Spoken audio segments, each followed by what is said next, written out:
जय जगन्नाथ कहे जनता शुणे सरकार मुझे क्षीरोद चंद्र पंडा प्रतापचंद्रपुर ग्राम पंचायत बालियंता ब्लॉक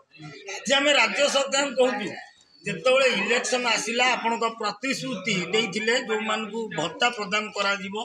भिन्नक्षम भत्ता विधवा भत्ता असहाय भत्ता 3000 कि पर मुहूर्त आप 80% 80 वर्ष ऊर्ध को देले किंतु आज निरीह लोक जे जिते पंचायत जड़े 3500 पाँच जड़े 1000 टंका पाँच मन दुख प्रकाश पाँच कहीं आम राज्य सरकार आमको ठकी ये नहीं मोबाइल किसी अच्छा पचारा तुम्हें जड़े भिन्नक्षम लोक आपंकर केते परसेंट अच्छी 40% अच्छी जो भिन्नक्षम प्रमाण पत्र 40% नुह 40% अधिक किंतु मते ठकी दिया ठकी दिया सर्टिफिकेट सहित भत्ता ठकी दिया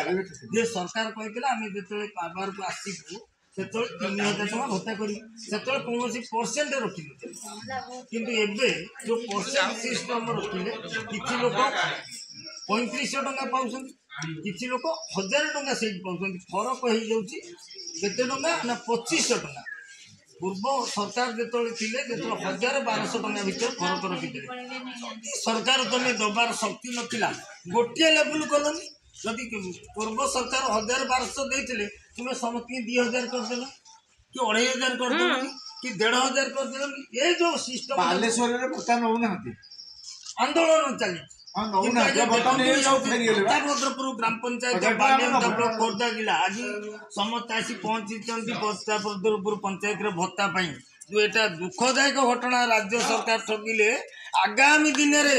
ये बीजेपी की महंगा पड़े ओडिशा रे कहीं आज महिला माने आंदोलन करने विधवा भत्ता पाऊना भिन्नक्षम पाऊना आगामी दिन में बीजेपी की महंगा पड़वा किंतु देखो महिला माने भी आसुँच विधवा किंतु उपाय कौन अच्छी राज्य सरकार जहाँ देले नहीं जाऊँ कौन मन से शांति ना आप दुख प्रकाश जन विधवा लोक विधवा सरकार सरकार धोखा दे समस्त जो मैंने 40-100% से भी पाइल 80,000 वृद्ध आउ कहीं पाइले वृद्ध मैंने रही दलित लोक कौन 80% सर्टिफिकेट गले कम किंतु आम से भिडियो प्रसार कर राज्य सरकार यथा शीघ्र भत्ता मान प्रतिश्रुति देते से भत्ता प्रतिश्रुति आप पूरण करूँ ना आगामी दिन में यही माने ही महंगा देवे आपण वोट को जय जगन्नाथ।